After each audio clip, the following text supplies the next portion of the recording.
Gold, trusted gold buyers. మీరు తాకట్టు పెట్టిన బంగారాన్ని విడిపించి ఈ రోజు ఉన్న మార్కెట్ ధరకు కొనబడను.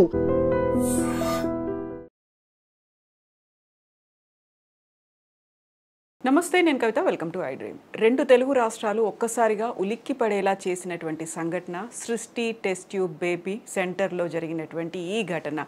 సరోగసీ పేరుతో, టెస్ట్ ట్యూబ్ సెంటర్ల పేరుతో జరుగుతున్నటువంటి మోసాల్ని ఒక్కసారిగా బయటపెట్టింది, అవాక్కయ్యేలా చేసింది. యాక్చువల్గా సరోగసీ పేరుతో లేకపోతే టెస్ట్ ట్యూబ్ బేబీల పేరుతో జరుగుతున్నటువంటి ఈ మోసం మీద ఇప్పటిదాకా అధికారులు ఎందుకు చర్యలు తీసుకోలేదు? లోపం ఎక్కడుంది? నిర్లక్ష్యం ఎవరిలో కనిపిస్తోంది? మనతో పాటుగా మెడికల్ కౌన్సిల్ ఆఫ్ ఇండియా మాజీ సభ్యులు, ప్రముఖ గ్యాస్ట్రోఎంట్రాలజిస్ట్ డాక్టర్ సిఎల్ వెంకట్రావు గారు ఉన్నారు. సార్ నమస్తే. నమస్తే. సృష్టి టెస్ట్ ట్యూబ్ బేబీ సెంటర్ గత కొన్నేళ్లుగా, అంటే ఆల్మోస్ట్ కొన్ని దశాబ్దాలుగా మోసం జరుగుతోంది. అక్కడ స్కామ్ చేశారు, చీటింగ్ అనేది అవుతోంది. పోలీస్ స్టేషన్లో కేసు అయింది. ఇప్పుడు వాళ్ళని అరెస్ట్ చేసి రిమాండ్కి పంపించారు. అది కూడా డిఎన్ఏ టెస్ట్కి సంబంధించి తను ఒప్పుకోలేదు అనే మాట. యూజువల్గానే సంతానలేమి ఉంది, పిల్లలు కావాలనుకునే వాళ్ళు ఆశ్రయిస్తోంది ఈ మధ్యన సరోగసీయో టెస్ట్ ట్యూబ్ సెంటర్లకు. ఏం జరిగింది సార్? యాక్చువల్గా లోపం అనేది ఎక్కడుంది? వాళ్ళకి ఎలా ఇస్తారు అనుమతులు అనేవి? అంటే ప్రభుత్వ యంత్రాంగం ఇప్పుడు హాస్పిటల్స్ అన్నిటికీ కూడా రిజిస్ట్రేషన్ ప్రక్రియ జరుగుతుంది. రిజిస్ట్రేషన్ నంబర్ ఇస్తారు. రిజిస్ట్రేషన్ చేయాలంటే ముందు తనిఖీలు నిర్వహిస్తారు. ఆ నియమ నిబంధనలన్నీ ఉన్నాయా, యంత్ర పరికరాలు ఉన్నాయా, డాక్టర్లు ఉన్నారా చేసి రిజిస్ట్రేషన్ ఇచ్చేస్తారు. ఈ రిజిస్ట్రేషన్ 5 సంవత్సరాల పాటు వ్యాలిడిటీ ఉంటుంది. రిజిస్ట్రేషన్ ఇచ్చిన తర్వాత అసలు అక్కడ ఏం జరుగుతుంది హాస్పిటల్లో అని పర్యవేక్షించే నాథుడు లేడు. ఏదైనా ఒక ఫిర్యాదు వస్తే తప్పనిచ్చి ఆ హాస్పిటల్ని తనిఖీ చేసేవాడు లేడు. అంటే పీరియాడిక్గా తనిఖీలు చేసే యంత్రాంగం లేదు. అటువంటి పర్యవేక్షణకు సిబ్బంది లేదు. ఇవి ఎవరు దీనికి రిజిస్ట్రేషన్ ఇచ్చేది? జిల్లా వైద్య ఆరోగ్య శాఖాధికారి. ఆయనకుండే అర్హత ఏంటి? డిగ్రీ తెలుసా? ఆశ్చర్యపోతారు.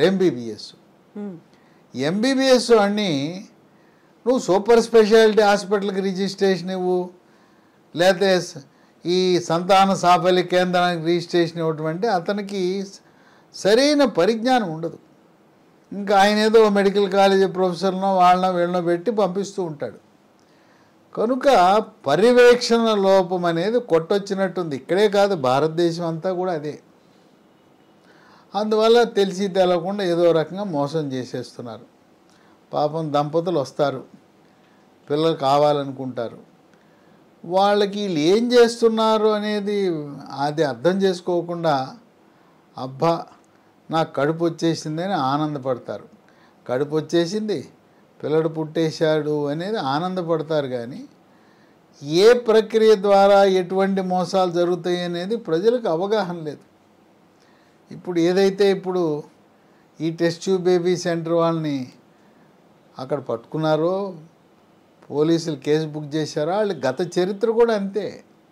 ఇంతకుముందు అదే సెంటర్పై ఆంధ్రప్రదేశ్ రాష్ట్రంలో కేసు నమోదైంది, జైళ్ళలో పెట్టారు, కోర్టులకు వెళ్ళారు. ఆంధ్రప్రదేశ్ మెడికల్ కౌన్సిల్ శిక్ష విధించింది. అయినా మళ్ళీ పునరావృతం. ఈ మోసాలు ఎలా జరుగుతాయి అంటే, ఇప్పుడు వీర్యము భర్తతో ఇవ్వాలి. సరే, సాధారణంగా ఈ ఐవీఎఫ్ అనేది, ఐయుఐ అనేది భర్త వీర్యం ఇమ్మంటారు. సీసాలను టెస్ట్ ట్యూబ్లో తీసుకుంటారు. తీసుకుని కొంతేమో వాళ్ళు భార్య కోసం ఉపయోగిస్తారు, మిగతాది వేరే వాడి కోసం ఉపయోగిస్తారు. అంటే వేరే ఇంకో మహిళకి, అంటే కొంత దాచుకుంటారు. సెమెన్ బ్యాంక్ అని ఉంటుంది.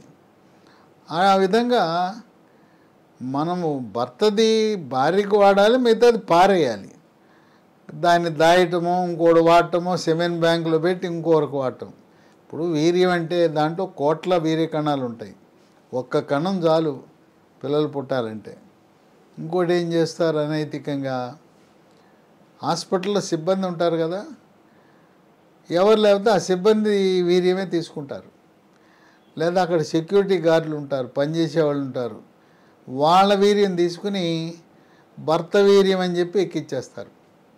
ఐయుఐ అనగా గర్భాశయంలోనికి వీర్యము ఎక్కించే ప్రక్రియని ఐయుఐ అంటారు. ఇంట్రా యూటరైన్ ఇన్సెమినేషన్ అంటారు. భర్త యొక్క వీర్యకణాలు నాణ్యత లేదు అని తెలుసు, సంఖ్య లేదని తెలుసు. ఆ కణాలు వీర్యకణాలకి తల ఉండాలి, మెడ ఉండాలి, దేహం ఉండాలి, తోక ఉండాలి.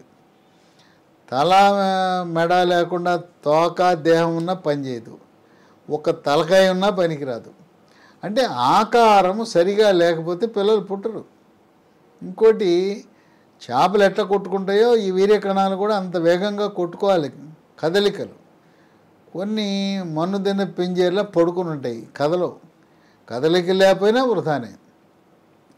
కనుక ఆ విధంగా వేరే వాళ్ళు వచ్చిన వాడిది ఉంచుకునే వాడటం ఒకటి, సిబ్బందిది వాడటం ఒకటి అయితే, ఇంకోటి ఏంటంటే కొంచెం ఎర్రగా బుర్రగా ఉండే అందంగా ఉండే మగపిల్లల్ని వాళ్ళని వచ్చి వీర్యమ్మంటారు. ఎందుకంటే నల్లగా ఉండే పిల్లల్ని ఎవరు ఇష్టపడరుగా. అందుకని కొంచెం బాగా అందంగా పొడుగ్గా ఎత్తుగా ఉండే అందంగా ఉండే వాళ్ళ వీర్యకణాలు తీసుకుని వాళ్ళకి ఏదో డబ్బులు ఇస్తారు. నిరుద్యోగ యువత ఉన్నారు కదా, సర్టిఫికేట్లు చేతిలో పెట్టుకుని బీటెక్లు, ఎంటెక్లు, బిఏలు, ఎంఏలు చదివేసి ఉన్నారు. వాళ్ళు ఏదో హైదరాబాద్లో ఏదో కోర్సులని జాబ్ సెర్చింగ్ అని వచ్చి ఉంటారు. ఇక వాళ్ళకి ఇది డబ్బులు మంచి ఆదాయ వనరు. వెళ్తారు, కోరినప్పుడల్లా వెళ్ళి వీర్యం ఇస్తూ ఉంటారు. ఎట్లయితే రక్తదానం చేస్తుంటారో ఈ వీర్యదానం చేస్తుంటారు. వాస్తవానికి భర్త యొక్క వీర్యము, వీర్యకణాలు అంత నాణ్యత లేవు, పరిమాణం సరిగా లేదు, రూపురేఖలు సరిగా లేవంటే భర్తకి భార్యకి ఇద్దరు కూడా చెప్పాలి, అమ్మ మీ వీర్యకణాలు మా భర్తకి బాగాలేదు, దాత యొక్క వీర్యకణాలు మేము మీకు ఎక్కిస్తామని చెప్పి సంతకం పెట్టించుకోవాలి. ఇంకోటి ఏంటంటే దాత ఎవరు అనేది గోప్యంగా ఉంచాలి.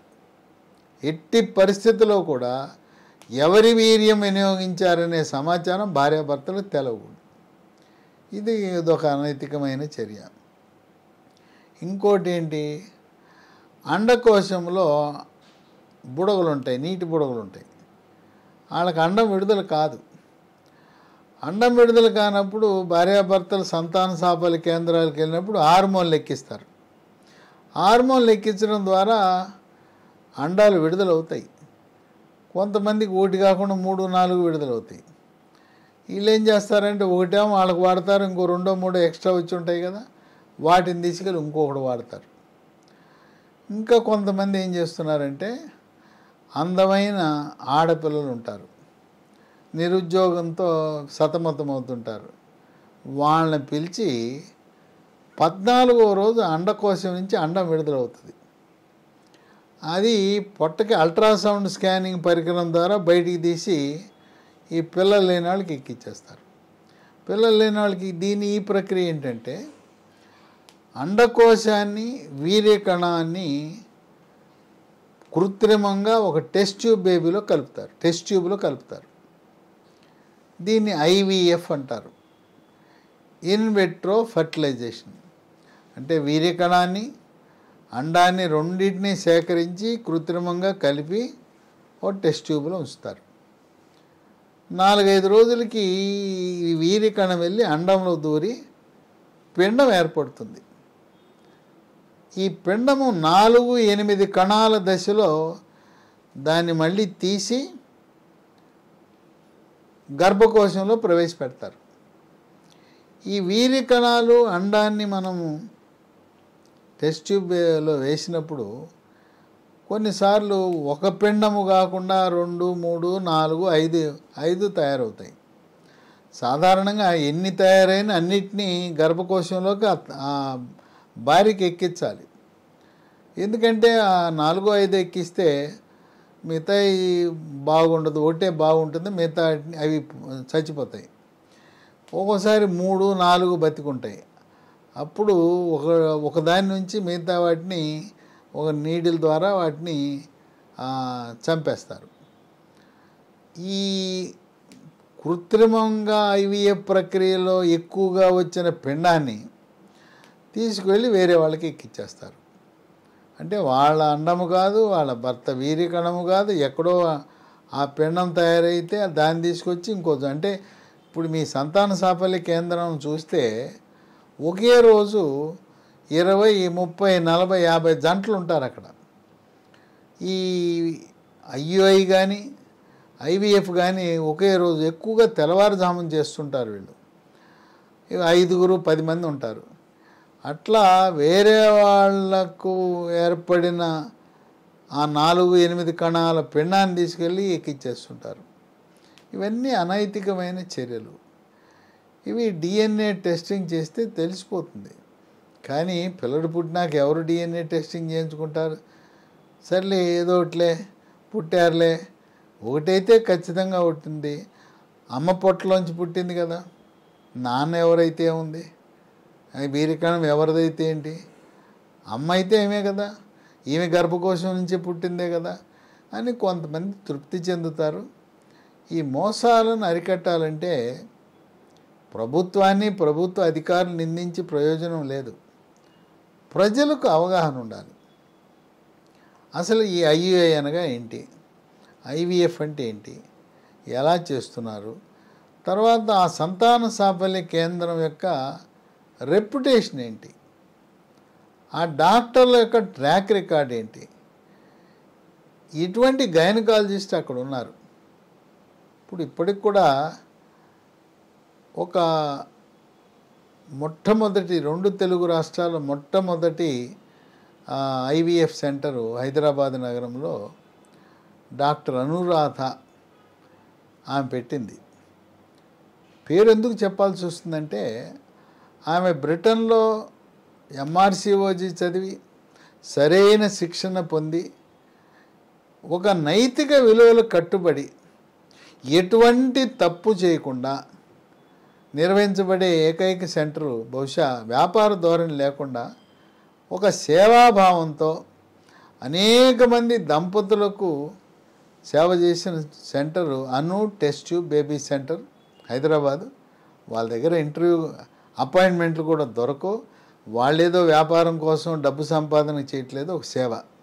విశేషం ఏంటంటే ఈ అను టెస్ట్ ట్యూబ్ బేబీ సెంటర్కి సాధారణ ప్రజలు వెళ్ళటం కాదు, అనేక మంది డాక్టర్లు, తెలుగు రాష్ట్రాలలో ఉండే డాక్టర్లు పిల్లలు పుట్టకపోతే ఈ అను టెస్ట్ ట్యూబ్ బేబీ సెంటర్కి వచ్చి వాళ్ళ బంగారం లాంటి పిల్లల్ని వాళ్ళకు పుట్టారు. కనుక నైతిక విలువలు ముఖ్యం. అక్కడ ఉండే గైనకాలజిస్ట్ ఎవరు అని. ఇప్పుడు సర్వగసిలో కూడా అదే జరిగినట్టుంది. సృష్టి టెస్ట్ ట్యూబ్ బేబీ సెంటర్ ఇంకోటి ఉంది. ఈ గైనకాలజిస్టే కాదు, ఎంబ్రియాలజిస్ట్ అని చాలా కీలకం. ఎంబ్రియాలజిస్ట్ అంటే ఎంఎస్సి జువాలజీ చదివి దాని శిక్షణ పొంది ఈ వీర్యకణము అండము కలపటం, 4 కణాల 8 కణాల దశలో పిండాన్ని గుర్తించడం, ఇవన్నీ చేసేది ఎంబ్రియాలజిస్ట్. కొన్ని సెంటర్లో అసలు ఎంబ్రియాలజిస్టులే లేదు, సరైన అర్హత లేని వాళ్ళు ఉన్నారు. ఇప్పుడు ఈ ఎంబ్రియాలజీ కోర్సుని ఆంధ్ర యూనివర్సిటీ ఆధ్వర్యంలో ఎంఎస్సి చదివిన వారికి లేదా బీఎస్సీ చదివిన వారికి అక్కడ ఎంబ్రియాలజీ కోర్సు నిర్వహిస్తున్నారు. ఆ ఎంబ్రియాలజీ ఎంఎస్సి ఎంబ్రియాలజీ కోర్సు చదివిన వాళ్ళకి ఆ అనుభవం ఉంటుంది. ఇక సరుగసి అంటే గర్భాన్ని అద్దెకి తెచ్చుకోవటమే. అంటే ఒక మనిషిని మనం మనిషిని ఆ గర్భకోశాన్ని అద్దెకి తీసుకుంటున్నాం, 1 సంవత్సరం పాటు అద్దెకి తీసుకుంటున్నాం. ఇది ధనిక వర్గాలు పేద వర్గాలను ఒక రకంగా మోసమనే చెప్పాలి. ఇది ఎక్కువగా గల్ఫ్ దేశాల్లో ఉండే షేకులు వాళ్ళకి పిల్లలు లేకపోతే వాళ్ళు హైదరాబాద్కి రావటం, వాళ్ళు ఈ సరుగసి పద్ధతి ద్వారా గర్భాన్ని అద్దెకి తీసుకుని ఆ విధంగా పిల్లలు పొందుతున్నారు. సరుగసి అంటే అద్దెకు గర్భం ఎలా తీసుకోవాలి, నియమ నిబంధనలు ఏంటి అని కేంద్ర ప్రభుత్వం చేసిన చట్టం ఉంది.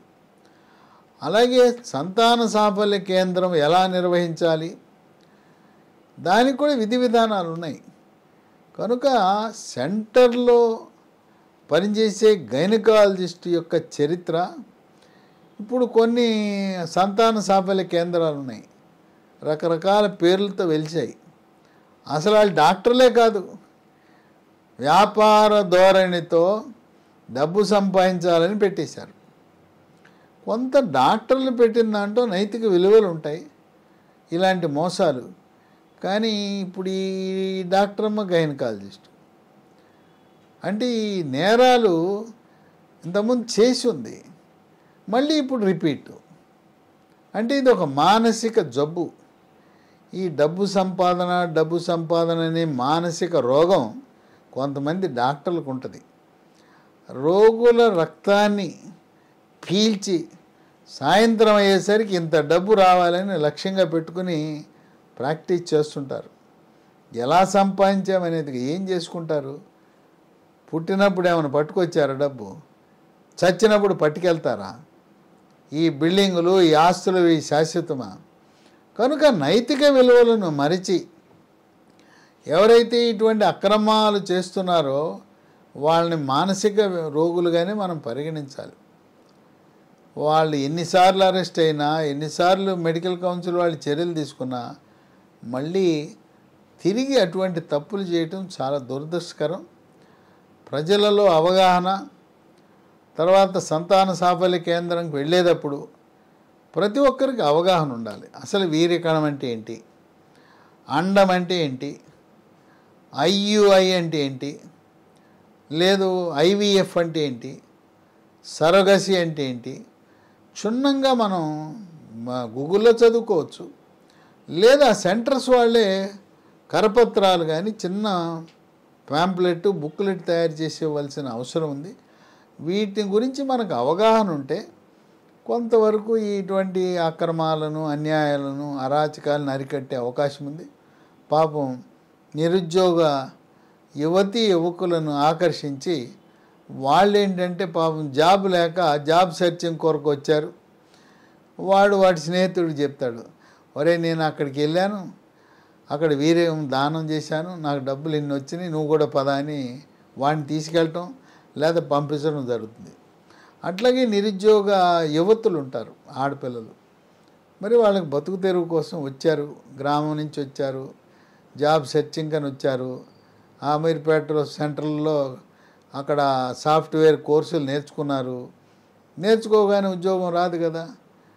కనుక ఈ మోసాలు అనేది ప్రభుత్వాన్ని మనం నిందించి ప్రయోజనం లేదు. ప్రభుత్వానికి అటువంటి యంత్రాంగం లేదు. ఎన్నెన్ని వెళ్తారు, ఎన్నెన్ని చేస్తారు. ఫిర్యాదు వస్తే తప్పనిచ్చి ప్రభుత్వము, పోలీసులు రంగంలో దిగరు. డాక్టర్లు మంచివాళ్ళు అనుకుంటారు. వైద్యో నారాయణో హరి అన్నారు, అది అయిపోయింది, ఎప్పుడో అయిపోయింది. అది ఇప్పుడు వైద్యో నారాయణో హరి అనేది లేదు. డాక్టర్లు రాక్షసుల్లా తయారయ్యారు, మనీ ఎర్నింగ్ యంత్రాల్లా తయారయ్యారని ప్రజలు చాలా బాధపడే పరిస్థితి ఉంది.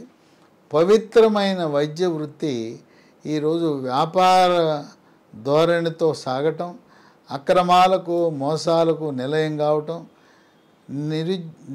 నిరక్షరాస్యులు, గ్రామీణ వాసులను, ఎందుకు ఇంక పట్టణాల్లో ఉండే చదువుకున్న వాళ్ళని కూడా మోసం చేస్తున్నారంటే డబ్బే లక్ష్యంగా ఎవరు మనం డాక్టర్ వృత్తికి కళంకం తెచ్చేలా పనిచేయకూడదు.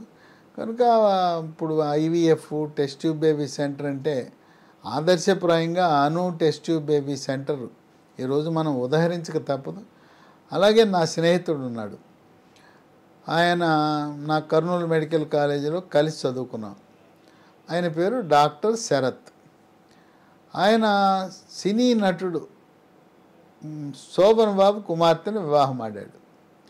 వివాహం ఆడి అపోలో మద్రాసులో ఈ ఐవీఎఫ్ కన్సల్టెంట్గా చేరాడు. ఆయన ఓన్లీ సంతాన సాఫల్యం మాత్రమే. ఆయన గైనకాలజిస్టు. దక్షిణ భారతదేశంలో మొట్టమొదటి ఐవీఎఫ్ విజయవంతమైన బిడ్డని జన్మ ఇవ్వటానికి కారకుడయ్యాడు.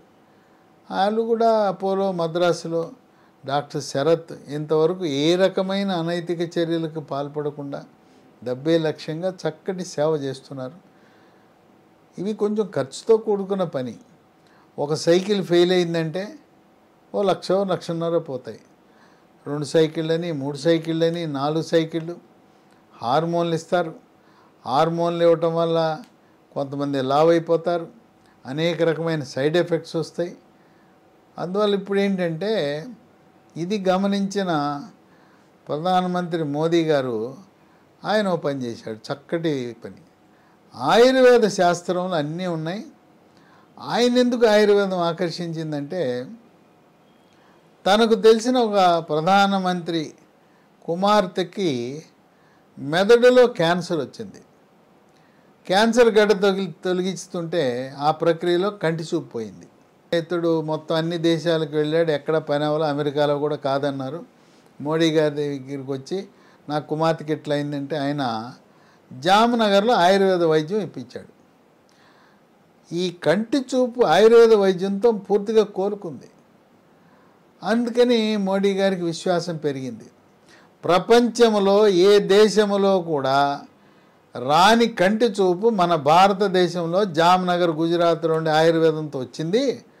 అందువల్ల ఆయుర్వేదాన్ని ప్రోత్సహించాలని 2024 సంవత్సరంలో ఆయుర్వేదంలో సూపర్ స్పెషాలిటీ కోర్సులు ప్రవేశపెట్టారు.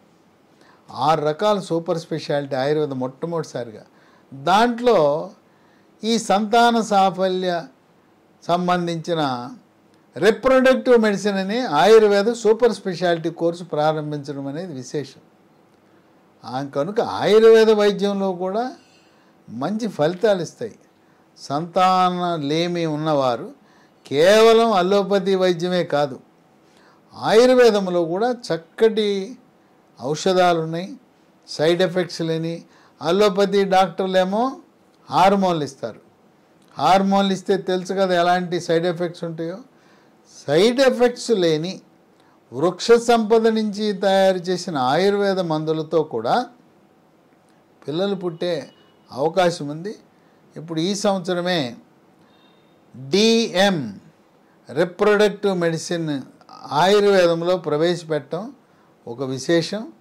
ఆ విధంగా రాబోయే కాలంలో అలోపతి వైద్యులతో పోటీగా సాటిగా ఆయుర్వేద ఐవీఎఫ్ సెంటర్లు కూడా రాబోతున్నాయి అనేది అదొక శుభ పరిణామం కింద మనం భావించాలి. Yes doctor, thank you so much doctor. Thank you. Sir, one life lesson what medicine has taught you. Whatever you can do without expecting. But I really believe మన పాజిటివ్ యాటిట్యూడ్ ఉంటేనే మనం ఏదైనా సాధించగలం. గట్ని మనం కరెక్ట్గా డీల్ చేసినట్లయితే అది మనకి పాజిటివ్ హార్మోన్స్ని రిలీజ్ చేస్తుంది. షుగర్ వచ్చిన వాళ్ళ పరిస్థితి ఏంటి? పొట్ట దగ్గర పెరిగితే దాన్ని ఆండ్రాయిడ్ అంటారు, ఆండ్రాయిడ్ ఫోన్ కదా. అసలు థాట్స్ ఎందుకు వస్తాయి? బ్రెయిన్ డెడ్ అంటే దానికి ప్రపంచం అంతా కూడా కొన్ని నిర్దిష్టమైనటువంటి లక్షణాలు. మానసికంగా ధైర్యంగా ఉంటే క్యాన్సర్ జయించవచ్చు. You are a doctor for a cause sir, అంతే. వాళ్ళకి వచ్చిన ఆదాయం కాకుండా ఫ్రీ సర్వీస్ ఎంతమందికో చేస్తుంది.